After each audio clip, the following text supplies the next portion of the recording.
Doy la Quali Tonali, palabra. Quali Tonali, buenos días. Hoy estamos amigos de las guías de práctica clínica. Hoy estamos platicando sobre la ciencia y la pseudociencia. Y entonces, tengo aquí a 4 distinguidos médicos, 2 de ellos oftalmólogos y una la jefa de servicio de cirugía plástica del hospital de Gea González, Manuel Gea González. Y me gustaría saber cuál es tu opinión, estimado Rodrigo, antes de que te vayas, de qué es la ciencia y qué es la pseudociencia. Ok. En cuanto a ciencia, buenos días a todos. Tenemos un respaldo científico, ¿no? Que nos va a dictaminar a partir de estudios científicos que nos puedan ayudar a la toma de decisiones. En cuanto a la pseudociencia, pueden ser simples opiniones, inclusive de expertos, para ejercer hacer una acción, pero que no tenga necesariamente el respaldo científico, que no está mal, pero sí hay que saberlo reconocer sobre todo. Priscila, fíjate que en el libro de Mario Bunge dice que la pseudociencia causa más daño que la ciencia. Sin embargo, a nosotros como médicos, de repente empezamos a ver que hacemos muchas cosas desde el punto de vista de pseudociencia. ¿Tú crees que toda la pseudociencia sea mala? Buenos y malos. No, no, doctor, yo creo que no hay buenos ni malos, siempre,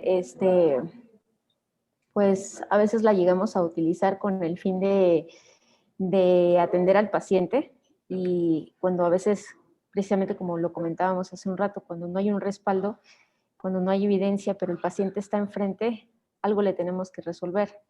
Entonces, no creo que sea mala del todo.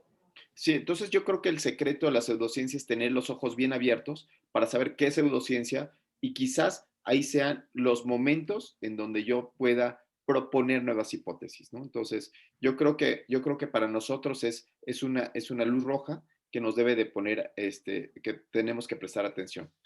Y Laura, finalmente, en tu lectura que hiciste de Mario Bunge y de ciencia y pseudociencia, ¿qué te parece tu práctica como médico? ¿En dónde pondrías tú, si tuviéramos una escala visual análoga del 1 al 10, tú dónde estarías, dónde estaría tu práctica clínica? Bueno, yo creo que mi práctica clínica andaría por ahí del 7, 6, 7 entre pseudociencia y ciencia, ya que muchas de las actividades y habilidades que se adquieren no están totalmente descritas en la literatura como ciencia, sino que son habilidades que se han ido adquiriendo a través del tiempo y que los expertos comunican en los congresos o que se comunican en los grupos científicos o en los grupos de trabajo de cirugía plástica.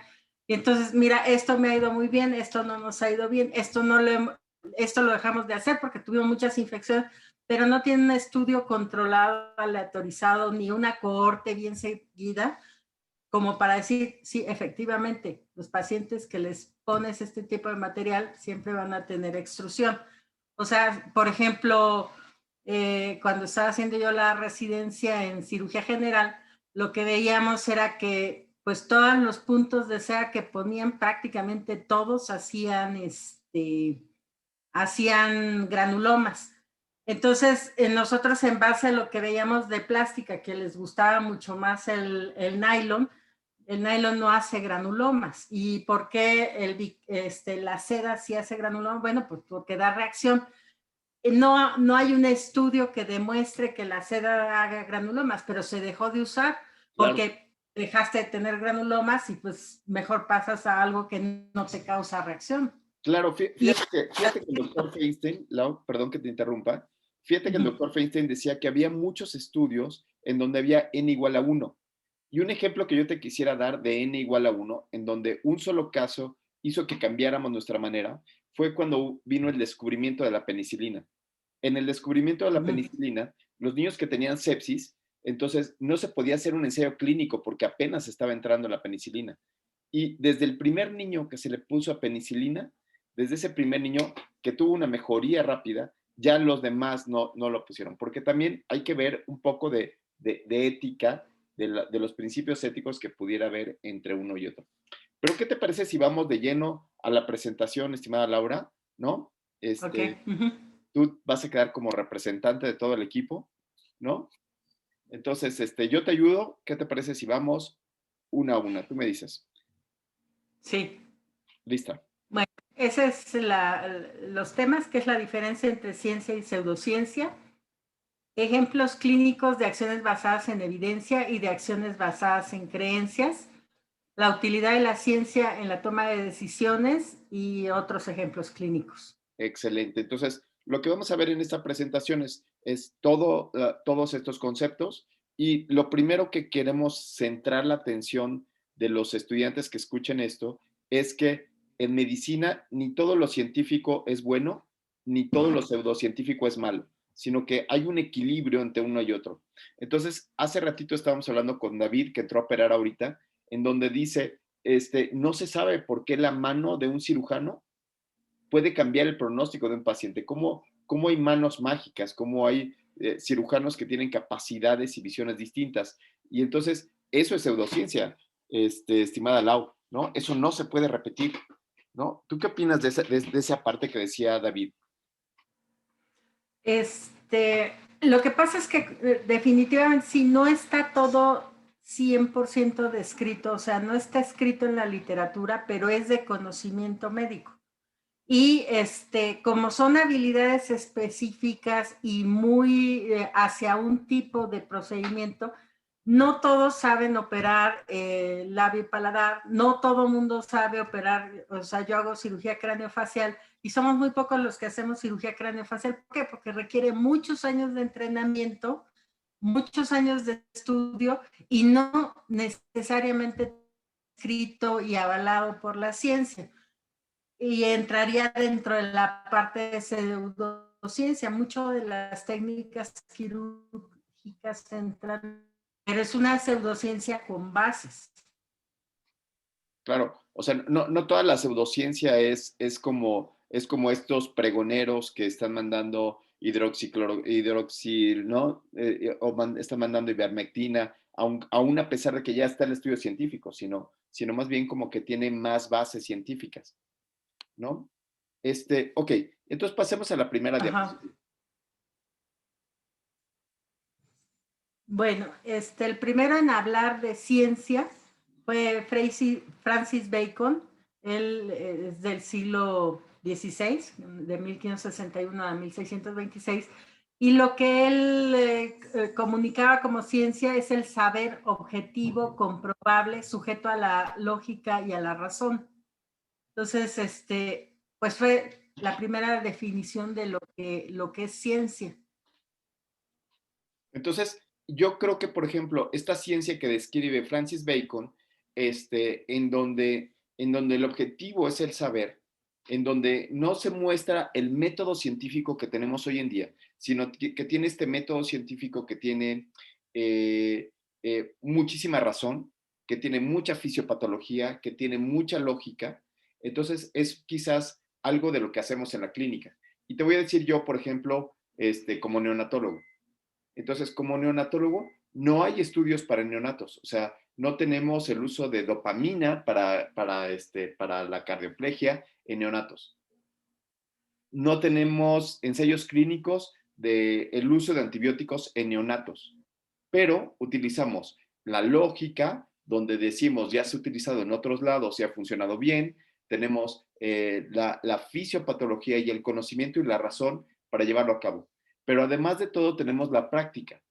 Entonces, y en la práctica le ponemos las dosis adecuadas y vemos que funciona, justo como lo habías dicho. Entonces, podríamos decir que no somos pseudocientíficos, sino que tenemos una ciencia que no está comprobada en ensayos clínicos, ¿no? Como, por ejemplo, lo que propone Francis Bacon.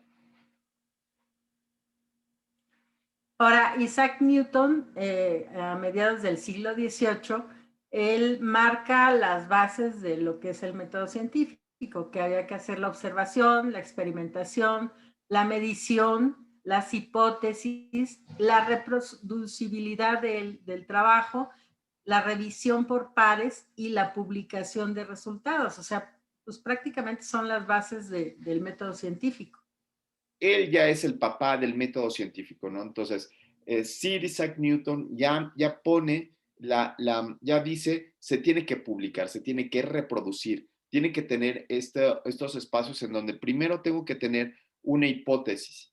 Y la parte interesante de este físico es que habla sobre que la medicina tiene que ser medible. La medicina, discúlpame, la ciencia tiene que ser medible.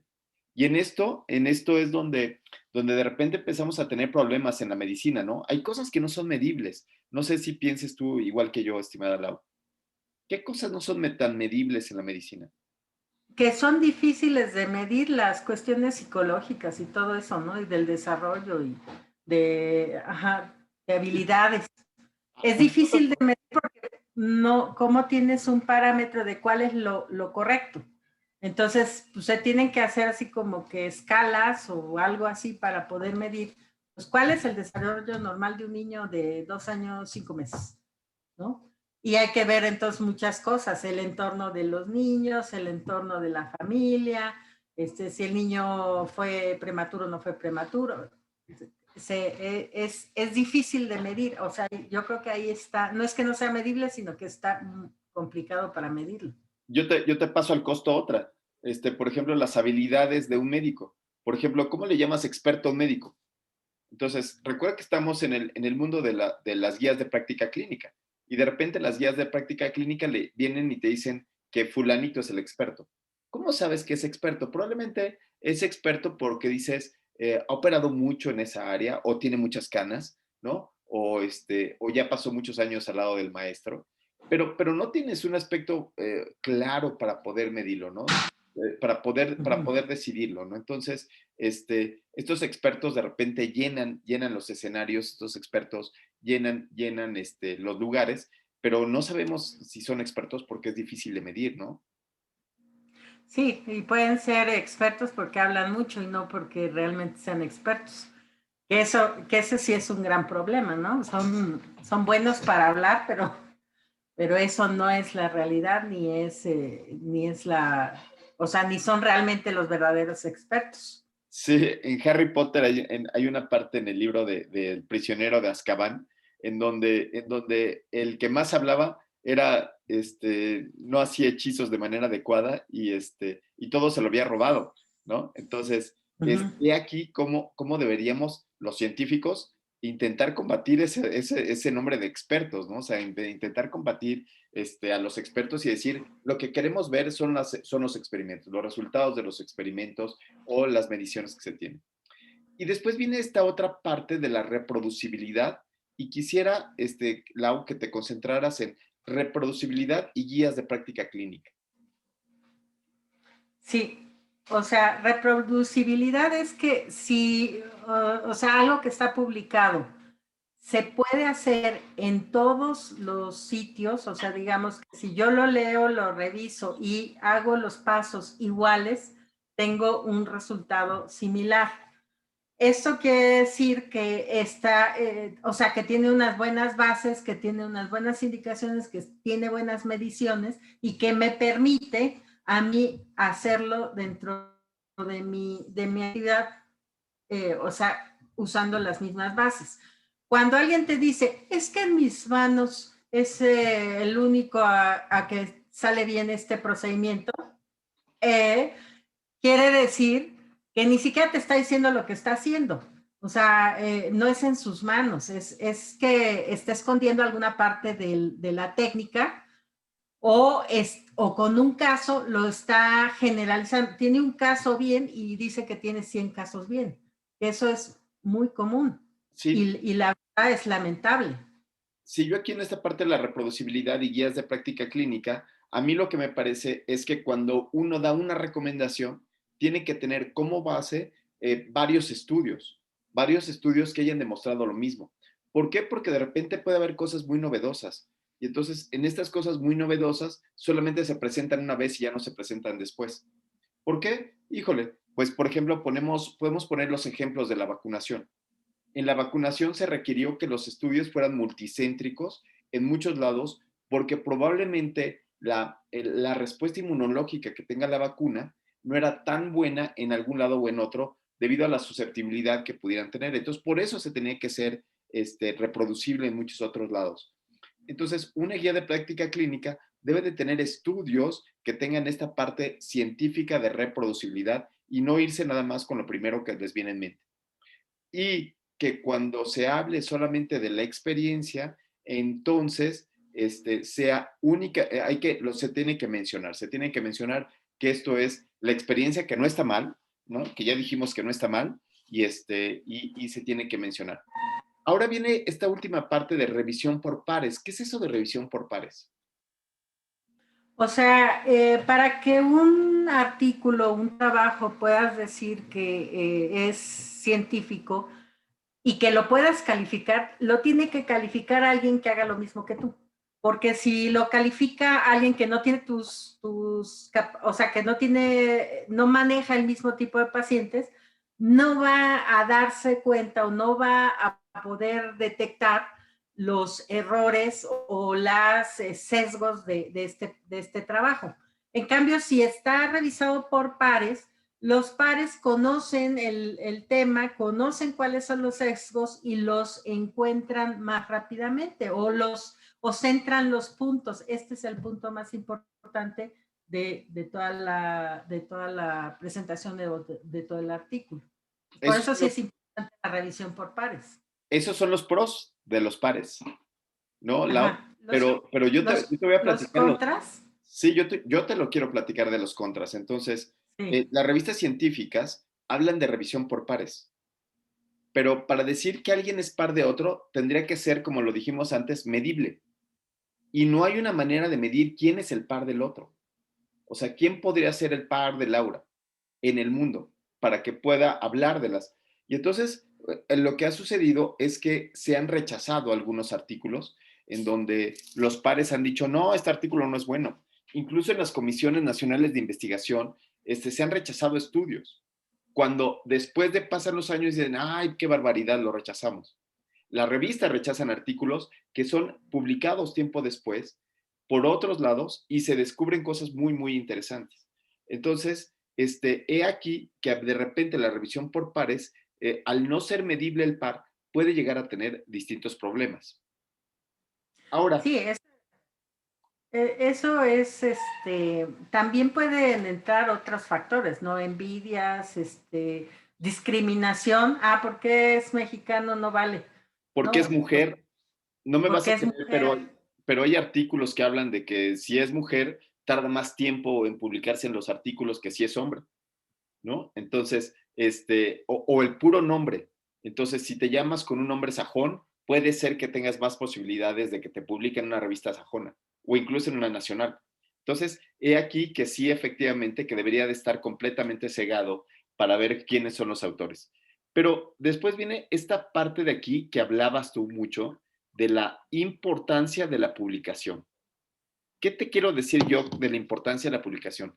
Sí está bien que tú seas muy bueno, pero si no lo publicas, tiene alguito de malo. ¿Cuál sería lo malo de que alguien muy bueno no publique sus datos? O sea, yo soy muy bueno, soy buenísimo, pero no publico.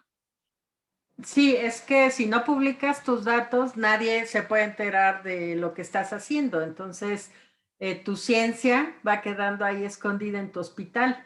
Entonces, puedes tener gente súper preparada con unos habilidades quirúrgicas que, por ejemplo, en México se adquieren con gran nivel por la cantidad de pacientes, por el nivel de los hospitales, los institutos, todo. Pero si no se publica, todo eso se queda enterrado y se va contigo. Y eso iría en contra de la filantropía, ¿no? O sea, de que un médico sea filantrópico y regale sus conocimientos y los dé y los muestre en una publicación, ¿no? O sea, dejarlos sería un acto de envidia, ¿no? Un acto de quedar con el conocimiento. Pero ¿por qué también es tan importante la publicación en los conocimientos? Ahora te quiero decir, no nada más esta de dar el conocimiento, sino pensemos en las guías de práctica clínica de México. En las guías de práctica clínica de México, en especial de la CENETEC, no están publicadas en revistas por pares. No están publicadas en algún lugar. ¿Por qué es tan malo que no se publiquen? Sí están publicadas en Internet, están publicadas en su plataforma, pero no están publicadas en una revista médica. ¿Por qué es tan malo esto? Pues porque entonces no, o sea, la revista le da como cierta validez. O sea, les da, pues sí, Revisión por pares. ajá, te da la revisión por pares y te da la validez del trabajo. Y Entonces, si además, está publicado en una página de gobierno, pues pierde valor. Sí, o sea, pierde el valor que le da las publicaciones a nivel científico, ¿no? sí, lo que pasa es que lo que decía Isaac Newton es que la publicación permitía que otras mentes lo vieran de otros lugares y pudieran refutar la idea inicial. Entonces, si está publicado y en una revista donde yo pueda mandar una carta al editor, he aquí la importancia de las cartas al editor, porque en una carta al editor yo puedo fundamentar por qué puede estar bien o puede estar mal esa observación. Entonces, por eso es tan importante que las guías de práctica clínica estén publicadas, para que tenga revisión por pares y además de tener revisión por pares se sepa claramente quién es la voz que está diciendo eso, en qué se basó o si llegara a tener un poco de conflicto de interés. Entonces, he aquí las razones por las cuales se tiene que hacer esto. Pero bueno, sigamos adelante. ¿Qué te parece esta parte de pseudociencia? Pues es que la pseudociencia, o sea, el sinónimo es de mala ciencia. Es como el alquimista, ¿no? Para producir oro a través ¿cómo se llama?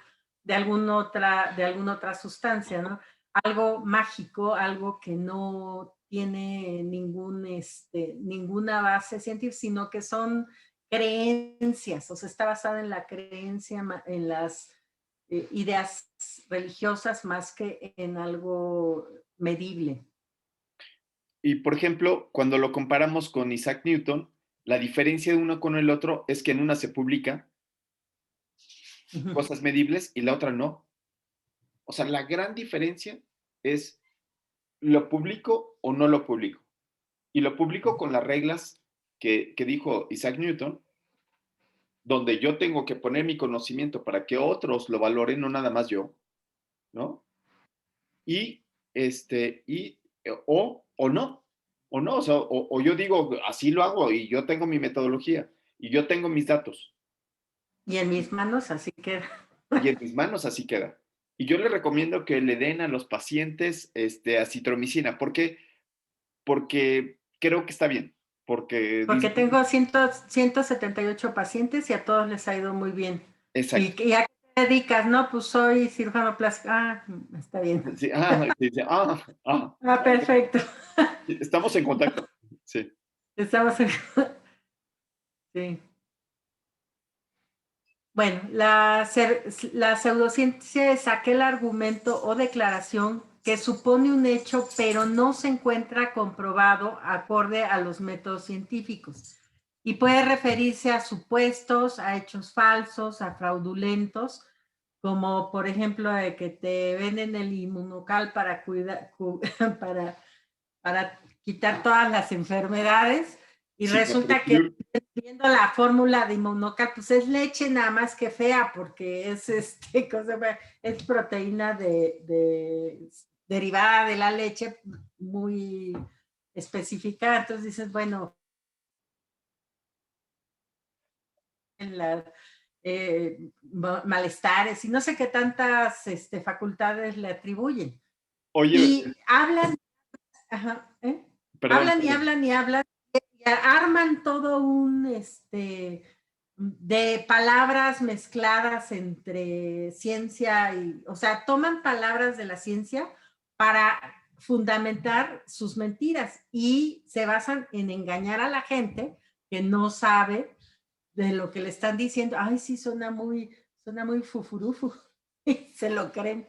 Claro, sí, entonces aquí la pseudociencia es parecer que eres científico sin serlo, ¿no? Sin Entonces, serlo. entonces a mí me ha tocado en congresos internacionales en donde empiezas a discutir cosas científicas y el experto internacional, Lau, dice, Bueno, lo que pasa es que acá en Estados Unidos, nosotros nos dedicamos a operar o a verlo a los niños y hay un departamento que es el departamento de los inteligentes, que son los que saben estadística y ya nos dan los datos, ¿no? Entonces aquí, híjole, ¿cómo se nos pueden entremezclar los científicos y los pseudocientíficos, ¿no? Y entonces, lo que tenemos que decir es, vamos a intentar distinguir cuál es el que está comprobado científicamente y cuál no está comprobado científicamente.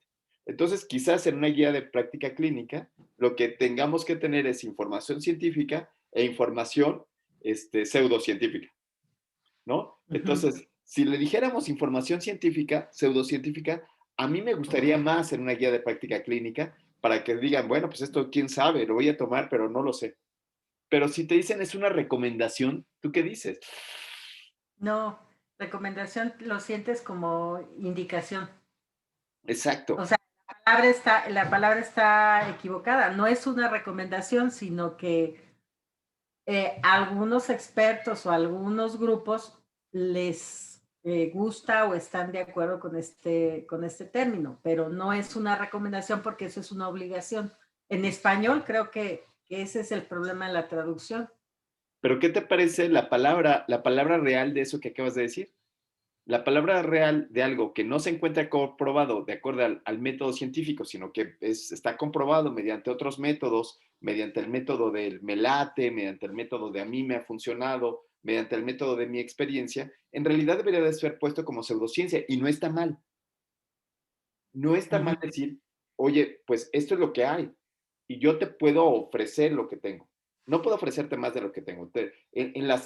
No tenemos estudios para todo, ¿no? Entonces, tengo esta parte que es pseudocientífica porque se basa en mi experiencia o en la experiencia de los demás y puede ser un hecho fraudulento o falso, si es cierto, ¿no? Puede ser completamente falso, ¿no? ¿Cuántas cosas falsas no sabíamos? Entonces, por ejemplo, cosas falsas, falsas, falsas, falsas, por ejemplo, el uso de las ventosas, ¿no?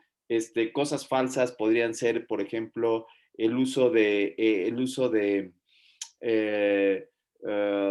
antibióticos para infecciones de vías respiratorias altas, ¿no? Entonces, en la experiencia de algunos médicos es, bueno, pues yo le doy para evitar complicaciones. Y hoy en día sabemos que es totalmente falso, ¿no? Entonces, yo creo que debería decir pseudociencia y ciencia, ¿no? Entonces, estas partes son pseudocientíficos. Bueno, acaba de salir un artículo súper interesante de las causas de mortalidad en México, ¿no?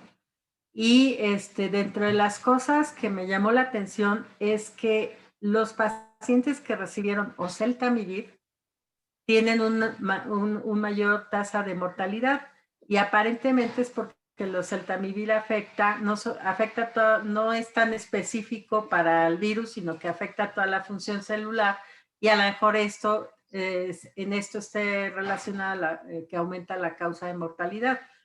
Y pues el darles oseltamivir fue pues una pseudociencia porque si no había nada que darles, pues aunque sea algún antiviral y se les empezaron a repartir todo tipo de antivirales.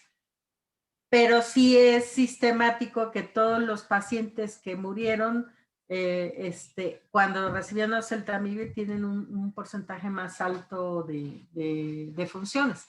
Entonces, digo, el COVID ha sido la ciencia versus la pseudociencia, ¿no? O sea, como no se conocía, entonces se ha probado muchas cosas, pero pues ahora corresponde a ir buscando las evidencias para no seguir repitiendo errores. Sí. Ahora, no he visto estudios de ivermectina que pueden causar, pero igual, pues estar desparasitando a todo el mundo Sí. No sé si ocasione problema. Fíjate que yo estoy en contra de la ivermectina porque lo que hace es que las personas no vayan tanto al médico, o sea, tengan una falsa concepto de que están mejorando o están tomando el medicamento y no acudan al médico, no se automediquen, porque Y alguien... llegan tarde. Claro, y entonces eso puede provocar el problema. Muy bien, y entonces aquí, esta diapositiva, cuéntanos. Bueno, era para ver la diferencia entre ciencia y pseudociencia. Entonces, la ciencia es escéptica, o sea, mide y duda de sus propios logros, vuelve a remedir sus resultados para estar seguro de que eso es lo correcto. Y en la pseudociencia es crédula y no, porque lo dice él y es el experto, ya con eso es suficiente. Son creencias, ¿no?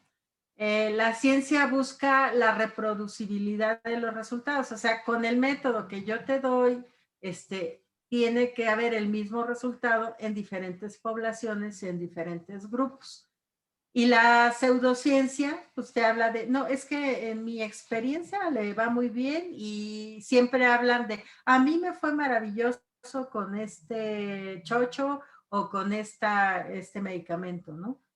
Como pasa con el dióxido de cloro, que les va muy bien y sin embargo hay algunos que se han muerto porque les causa intoxicación y insuficiencia renal aguda en 24 horas. Es increíble que pueda llegar a ser tanto daño, ¿no? Sí, oye Laura, y por ejemplo, ¿y qué te parecen los congresos? O sea, por ejemplo, en mis congresos de pediatría, muchas veces es el mundo de los halagos, es el mundo de los aplausos, cuando la ciencia siempre se está dudando hasta de sí misma, siempre está dudando de sus modelos. Entonces, cada vez que se presentaron algo científico, tendría que haber 1000 preguntas de sujetos que están poniendo en duda todo, ¿no? Porque la ciencia es poner en duda todo. Y la pseudociencia es, me parece muy relevante sus estudios, ¿no? Uy, me pareció fascinante lo que me acaba de decir. Y entonces, esta parte de la ciencia y la pseudociencia debe de quedar muy claro que las discusiones científicas son propias de los científicos, ¿no? Y entonces, que el hablar de la duda para los estudios, lo único que lo que te hace es ser científico, no es mala onda. No sé si te ha pasado, Lau, que en algunas exposiciones, el hecho de que tú abras la boca y empieces a ser escéptico, te convierte en mala persona, ya no te quieren ni siquiera invitar, ¿no? Dicen, ay, ahí viene el doctor Rivas, me lleva, ¿no? No, Sí, o sea, nosotros, digo, muchas veces es difícil ir contracorriente, ¿no? Pero cuando tienes ganas de decir, oye, esto no está bien por esto, esto y esto, sí te echas encima a mucha gente. Ay, ¿cómo se atreve a decir? Pero pues si tú estás viendo que no es correcto y les tumbas la presentación. sí, claro. Pero no está mal, ¿eh? O sea, no está mal No tumbarle es, la presentación. no, O sea, eso es ciencia. Lo que está mal es aplaudir sin que haya preguntas ninguna. Santo Dios. Eso es pseudociencia. Crédula, bueno, sin exigir demostraciones, sin nada. un congreso de esteticistas que según un laboratorio, por favor, doctor, acompáñenos, ahí voy. Y no dejaban hacer ninguna pregunta. O sea, estaban prohibidas las preguntas. Se paraba cualquier monito y a decir tarugadas como el lavado de colon, como manejo de la limpieza de colon, y nadie podía hacer una pregunta. Y también se paraban a decir otras tarugadas como la de la lipoclasia, que le agarran y le infiltran solución y ya con eso van a obtener un resultado. Y una tras otra bestialidad y nadie los para porque no puedes, está prohibido hacer, ¿cómo se llama? Hacer preguntas.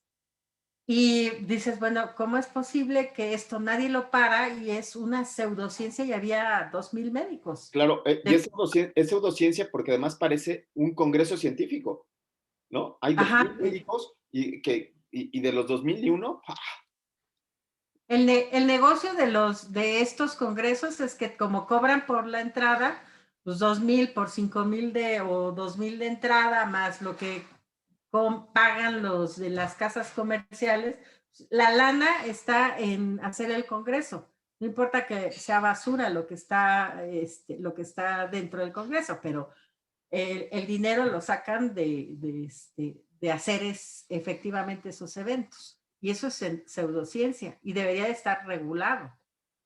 bueno, ay, cuántas cosas. ¿Qué es esto? Acciones basadas en evidencia y acciones basadas en la creencia. Sí, o sea, dentro de nuestras actividades podemos basar las acciones en evidencia científica o las podemos basar en las creencias que tenemos. Entonces, por ejemplo, las vacunas suponen una protección de hasta el 93% de la infección contra el COVID-19. Y esto está basado en estudios científicos. Entonces, podemos tener la tranquilidad de que bueno, tenemos un porcentaje de protección contra la infección usando estas vacunas. Y las creencias, que esas son las creencias de la gente, las creencias de todo el mundo, ay, es que me puede ocasionar que me enferme de COVID. No, señor, no hay forma de que te ocasione que te enfermes de COVID porque no tiene el virus completo, solamente tiene un segmento de ARN y ese segmento de ARN es el que va a producir la proteína con la cual tú te vas a hacer tú vas a hacer la inmunidad. Entonces, las creencias a veces cuesta mucho trabajo quitárselas porque para entender la evidencia se necesita estudiar mucho y que alguien también se los explique en una manera sencilla. Ahora, según la ciencia, el N95 puede tener una eficacia en la prevención hasta del 85%. Y las creencias es que un paliacate, una mascarilla cualquiera, te puede proteger contra la transmisión de COVID-19. Sí hay cierta protección, pero no alcanza a veces ni al 50%. Además, es muy importante saber que si tú mojas el cubrebocas o se humedece porque estás hablando, ese cubrebocas ya no funciona porque ya puede transmitirte o sea, tener de las bacterias. Entonces, el manejo del cubrebocas tiene su ciencia, ¿no? O sea, tiene que estar seco, tiene que, si se humedece hay que cambiarlo, no debes tocarlo por la parte de afuera, porque si lo tocas por la parte de afuera, te contaminas la mano y ya con eso te contaminas todo. Entonces, tiene su ciencia del manejo del cubrebocas. Entonces, y las creencias, por ejemplo, te dicen que, o sea, puede haber muchas creencias en cuanto a que si estás a distancia ya no necesitas cubrebocas. El cubrebocas nos protege de todas. Ahora, bueno, la luz azul, esta es una de los dermatólogos, digo, de los oftalmólogos. Sí. La luz azul, han visto que es dañina, pero hay estudios contradictorios. Entonces todavía falta que se demuestre que la luz azul que se viene en los celulares te daña la visión. La gente cree que pues, o sea, todavía que la luz azul emitida por el celular es dañina para la salud. Pues, eso no está demostrado. O sea, eso todavía hay que hacer estudios porque sí puede ser que más bien el enfoque cercano, las horas, tengan muchos otros factores en conjunto y también la iluminación que haya alrededor de donde estás utilizando el aparato. Entonces, faltan cosas que se tienen que buscar la evidencia para poderlas definir. Y aquí, Lau, por ejemplo, aquí es importantísimo ver cómo es muy fácil decir, hay estudios que parece que la luz azul es dañina y el otro dice, ya, que eliminemos toda la luz, toda la luz azul, ¿no? O sea, ver todos los celulares es malo. Entonces, fíjate cómo muchas veces la pseudociencia lo que hace es decir, como si fuera una tía, ¿no? No te cases, no, todos los hombres son malos, ¿no? Entonces, como el uso me acuerdo de mi época, que era muy buena la margarina y que la mantequilla era muy mala. Y durante años que la margarina era muy buena y la mantequilla era mala. Y es al revés. Oye, Lau, ¿qué te parece? Natural. ¿Qué te parece, Lau? El huevo, ¿no? Cuando yo era chiquito decían, el huevo te incrementa el colesterol, no comas tanto huevo. Y hoy sabemos que el huevo no se asocia para nada con el colesterol, o sea, puedes comerte todo el huevo que quieras, siempre y cuando hagas ejercicio y te mantengas en una dieta sana, ¿no? Entonces Sí, esta parte de no sé por qué, pero como que tenemos unas ganas de prohibir a todos, ¿no? O sea, de encontrar un poco de conocimiento y prohibirle a la gente que tome café, que tome Coca-Cola, que tome, ¿no? Prohibirle lo que sea, ¿no? Cuando en realidad hay muchos asegúnes, ¿no? Tú lo decías con la luz azul. O sea, depende de en qué momento lo estoy viendo, depende de la luz que está alrededor, depende de tantas cosas que no podemos más que hacer recomendaciones muy marginales, ¿no? Entonces, me voy a ir aquí rápidamente porque se nos está acabando el tiempo, a la parte de reproducibilidad. ¿Qué es esto de ujú. la reproducibilidad? Bueno, cuando se hace un trabajo científico se tiene que poner la metodología. La metodología es la forma en que se hizo el experimento para que pueda ser repetida y obtener resultados similares en diferentes poblaciones. Ok, ok, y la reproducibilidad, lo que intentaría decir es, ya fue publicado con todas las instrucciones de material y métodos en un lado y se tiene que volver a publicar en otro lado para poder ser reproducible. La ciencia tiene que tener este fenómeno de reproducibilidad. Y aquí es donde los metaanálisis tienen su papel fundamental, ¿no? Entonces, su papel Ujú. fundamental en un metaanálisis sería, ¿saben qué? Que hay 5 estudios que han demostrado que sí tienen un efecto positivo. O 5 estudios que han demostrado que tienen un efecto deleterio. Ah, bueno, entonces ahí sí le entro. Pero ha resultado hoy en día que algunos metaanálisis, y eso lo veremos conforme han avanzado las clases, ninguno demostró el efecto positivo, pero a la hora que los sumas todos, el intervalo de confianza se hace chiquito y dice, ¡ay! Después de combinar 20 estudios, encontramos que sí sirve, ¿no? Entonces, aquí Ujú. cuando hablamos de reproducibilidad, tenemos que tener como que respirar profundo y poder hacer las evaluaciones un poquito más certeras, ¿no? ¿Cuáles serían los ejemplos clínicos de reproducibilidad? O Bueno, perdón, de la ciencia en la toma de decisiones. sí, bueno, este es un ejemplo de oftalmo, que es importante que si se da un tratamiento oportuno a una queratitis, que generalmente son bacterianas, han visto que el moxifloxacino tiene equivalencia al uso de la terapia dual con cefuroxina y gentamicina. Y la ventaja del moxifloxacino es que su conservación es más fácil y su precio y su tolerancia es mejor. O sea, la tolerancia se refiere a que arde menos cuando te pones las gotas, la tolerancia por el paciente. Entonces, eh, en base a los estudios, bueno, se Con ha base demostrado, en, en con base base, en los... si no, en base de plástico, es con base en. Ah, con base en los estudios se ha demostrado que se puede utilizar la moxifloxacina en lugar de cefuroxima con gentamicina. Entonces, bueno, esa es una forma de que nosotros podemos tener otras opciones terapéuticas que a lo mejor tienen una ventaja en precio, en la forma de conservación del medicamento, en la tolerancia, o sea, otras ventajas que pues vale la pena considerar. Aquí me voy a saltar esta porque también es De oftalmo. de Ujú. oftalmo. Vamos a ver si pusieron ustedes una mira, aquí está una de pediatría, qué buena onda. Programas de tamizaje o diagnóstico oportuno de miopía. Ay, otro de oftalmo. Teniendo en cuenta las proyecciones de alta prevalencia en el futuro.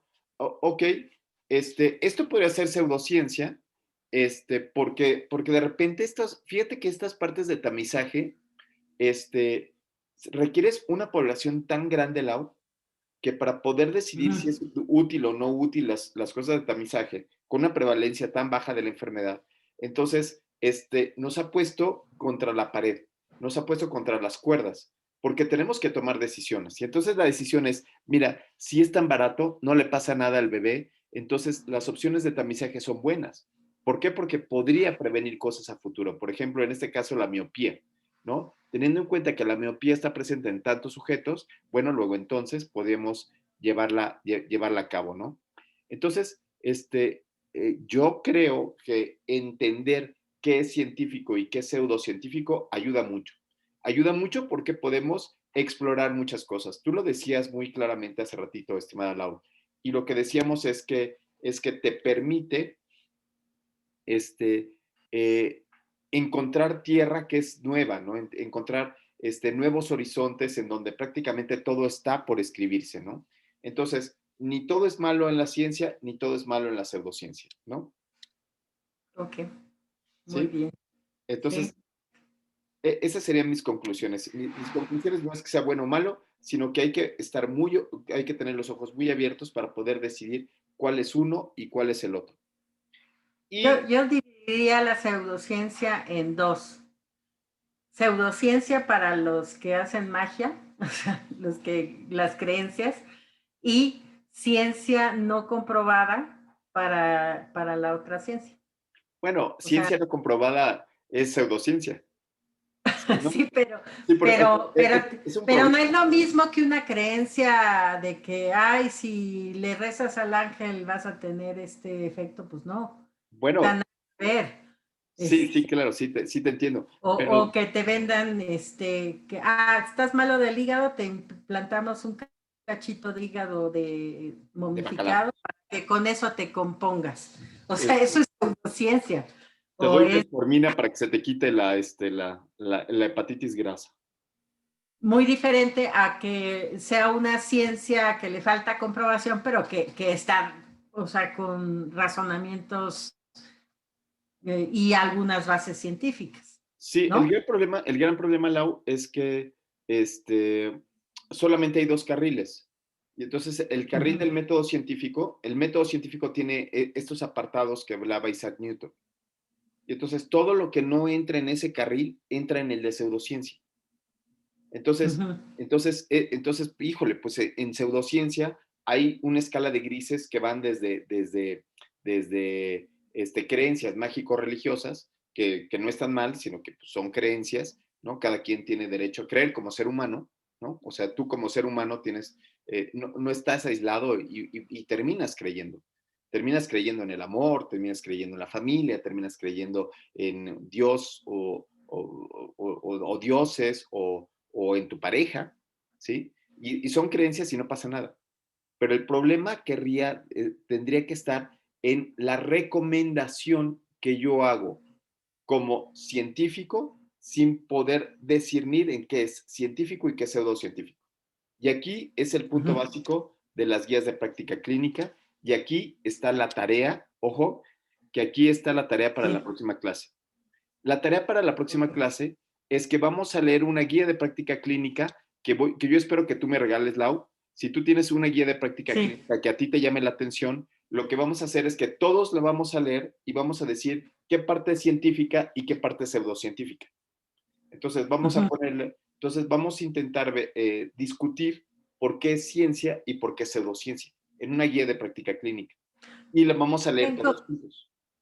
ajá, tengo la de Cenetec de manejo de mordeduras de perro de rabia. ¿Ok? Si quieres, pásamela. Bien, o quiere la de la inglesa, del No, British. no, vamos a ver la de Cenetec. Vamos a La de Cenetec. sí, Ajá. Esas se las paso. ¿sale? Entonces, vamos a ver ahorita, la subo yo y la tarea va a ser distinguir en esta guía de Cenetec qué es ciencia y qué es pseudociencia. Porque hay Ujú. muchas personas que lo que hacen es que siguen la guía de práctica clínica porque alguien más la dijo. Y entonces puede ser que tengan muy buenas intenciones en recomendaciones, pero tenemos que evaluar cuál es científico y cuál no es científico. ¿Y ¿Sale? cuál es no es científico? Sale, perfecto. Bueno, Bueno, muy bien. eh, Muchas gracias, Lau. Y entonces bueno, espero la guía para para evaluarla la próxima clase. ok. Sale pues, hasta luego.